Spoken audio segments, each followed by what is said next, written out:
सुप्रभात बच्चों, नव वर्ष मंगलमय हो। आप लोग को नए साल की ढेरों बधाइयाँ। हम ईश्वर से ये प्रार्थना कर रहे हैं कि आप लोग का नया साल जो है हर्षोल्लास से बीते और जो है आप लोग की आशा के नए किरण लेकर आए और आप जीवन में खुशियाँ ही खुशियाँ हो।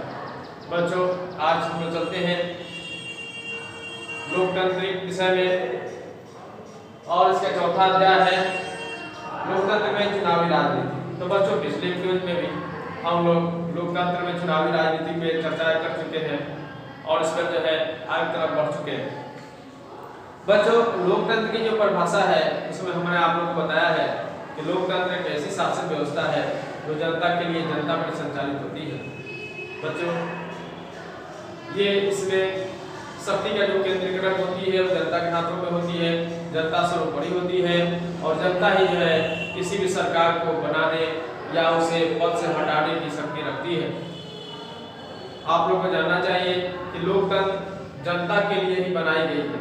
लोकतंत्र में जितने भी आप लोग लोकसभा के सदस्य होते हैं, विधानसभा के सदस्य होते हैं या पंचायत के जो है मुखिया होते हैं, ये सब जो है जनता के सेवक होते हैं। इसे जो है क्रमवार गांव, शहर, ये छोटे छोटे क्षेत्रीय स्तरों पे इसको बनाया गया है ताकि जो है सारे लोगों का जो है विकास संभव हो सके और अपने इसके क्षेत्र में उन लोगों के क्षेत्र में विकास जो है क्रमवार रूप से आगे तरफ बढ़ता रहे। तो बच्चों, आज जो है हम लोग चुनाव का क्षेत्र में जानते हैं। हम जानते हैं कि पूरे भारत जो है एक राष्ट्र संघ है, संघ राज्य है। इसमें पूरा भारत जो है छोटे छोटे राज्यों में बटा हुआ। छोटा छोटा जो राज्य है वह छोटे छोटे जिलों में बटे हुए हैं और जो छोटे छोटे जिले हैं वे छोटे छोटे गांव में या शहर के वार्डों में बसे हुए हैं। तो इस तरह से देखा जाए बच्चों, तो ये लोकतंत्र की जो एक सूची बनाई जाए तो लोकतंत्र में हम देखते हैं लोकतंत्र की सबसे छोटी इकाई जो होती है वह पंचायत होती है, ग्राम पंचायत होती है और इसमें जनता ही सर्वोपरि होती है। जनता लोकतंत्र के कार्यों में जो है जनप्रतिनिधि के रूप में आती है और जनता ही जो है उन्हें चुनाव करती है और ये जनता के ही सेवक बन जाते हैं। जनता अगले चुनाव में यदि उन्हें अप्रत्याशित रूप से अयोग्य घोषित कर देती है तो उसके पीछे भी कारण होता है कि वे जनता के उम्मीदों पे खरे नहीं उतरे हैं और क्षेत्र के विकास में किसी न किसी जो है रूप में वह कार्य को बाधित या कार्य नहीं करने में असक्षम रहे हो। तो बच्चों, ये चुनाव का क्षेत्र होती है वह क्षेत्रवार स्तर पर, क्षेत्रीय स्तर पर भारत में बटे होते हैं। इस चीज को आप लोगों को जानना चाहिए, ठीक है बच्चों। अगला जो पॉइंट है वह है मतदाता सूची। मतदाता सूची जो होती है बच्चों वह अहम भूमिका निभाती है मतदान के लिए।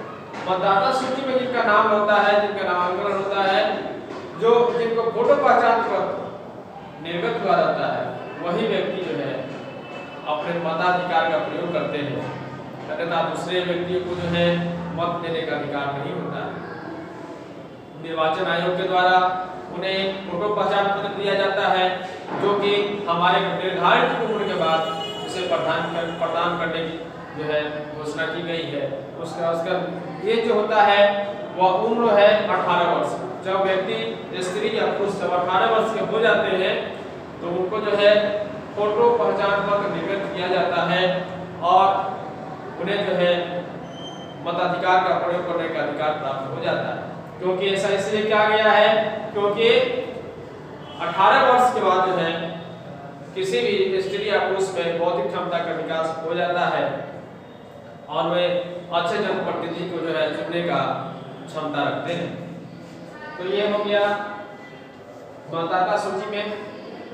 अब आइए चुनाव अभियान में आते हैं।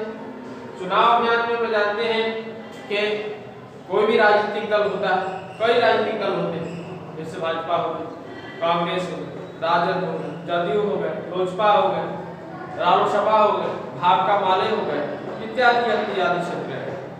इत्यादि क्षेत्रों में अलग अलग राज्यों में भी नए नए संगठनों का आप लोग देखते हो और कुछ ऐसे संगठन हैं जो राष्ट्रीय लेवल पे होते हैं, जिसमें पूरे राष्ट्र में उनके जो है साख होती है। कुछ ऐसे राजनीतिक दल होते हैं जिनके किसी खास राज्यों में ही वह सिमट कर आ जाते हैं, वह क्षेत्रीय दल कहलाते हैं। कुछ राष्ट्रीय दल हैं जो कि पूरे भारत में उनका साख है। तो इस प्रकार राजनीतिक दल की भी जो है अपनी एक पहचान होती है, अपना एक चिन्ह होता है। जैसे मान लीजिए कांग्रेस का हाथ छाप है, भाजपा का कमल का फूल है, जदयू का तीर छाप है। तो इसी प्रकार जो है अलग अलग राजनीतिक दलों का भी अपना एक पहचान चिन्ह होता है और सारे राजनीतिक दलों का अपना एक एजेंडा होता है। ठीक है, तो एजेंडा में होता क्या है कि सारे लोग जो है अपने अपने बातों से जनता को रिझाने का प्रयास करते हैं और जनता उनके बातों में यदि वास्तविकता देखती है और उनके पिछले कामों से जो है उन्हें तुलना करती है कि वह वास्तव में आगे के भविष्य में ऐसा ये अपने वचन पे अपने वादे पे खरा उतरेंगे अथवा नहीं, उन्हें जो है मत अपना प्रदान करते हैं। और जनप्रतिनिधि जीतकर विजयी होने के बाद लोगों के हित में कार्य करते हैं, क्षेत्र के हित में कार्य करते हैं और राष्ट्र के विकास में भागीदार करते हैं। तो ये हो गया बच्चों चुनावी अभियान। चुनावी अभियान में एक और आप लोगों को बात बता देते हैं कि चुनाव के दिन जो घोषणा निर्वाचन आयोग द्वारा किया जाता है, चुनाव के जिस चुनाव होने वाली होती है उसके 48 घंटा पहले चुनाव प्रचार बंद कर दिया जाता है। ठीक ना, अगर ऐसा कोई व्यक्ति करता है तो वह दंड का अधिकारी होता है, उसका रजिस्ट्रेशन उसका नामांकन भी जो है रद्द करने की क्षमता निर्वाचन आयोग को होती है। ठीक ना बच्चों, तो ये हो गया हमारा चुनावी अभियान। चुनावी अभियान में एक और बात आप लोग को बता देते हैं कि इसमें जनता को जो है किसी भी प्रकार से प्रलोभन देकर या उसे लालच देकर पैसे देकर मताधिकार का प्रयोग करना या उसे कराना या बाहुबलता के आधार पे या जातिवाद के आधार पे वोटों को लेना, ये दंडात्मक होता है, वे दंड का भागी होते हैं। तो बच्चों अब आइए लास्ट हमारा पॉइंट है मतदान और मतगणना। तो बच्चों मतदान और मतगणना जो है एक निर्धारित आधार पर निर्धारित समय पर मतदान वयस्क जो है जो 18 वर्ष से पूर्व हो जाते हैं, जिन्हें फोटो पहचान पत्र मिल जाता है, वे लोग अपने मताधिकार का प्रयोग करते हैं।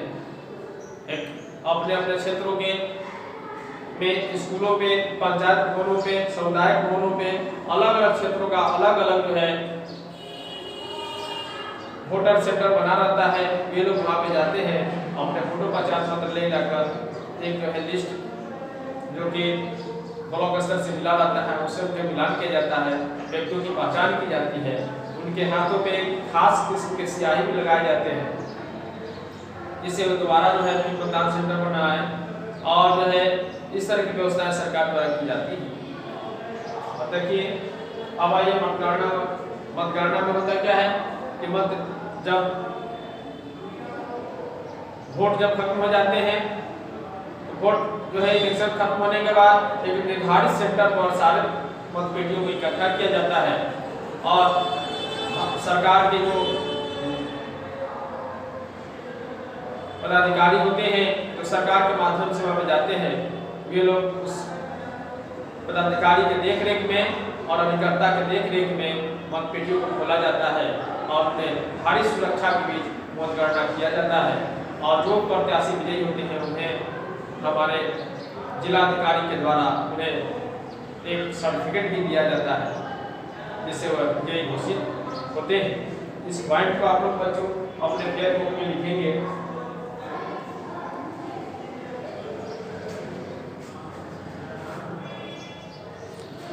तो बच्चों चलिए आज की वीडियो के लिए इतना ही। आप लोग अपने घरों पे नए वर्ष में हर्षोल्लास के साथ पढ़ेंगे और हमारी आशाएं उम्मीदें आपसे बनी हुई है। आपका दिन शुभ हो। जय हिंद, जय भारत।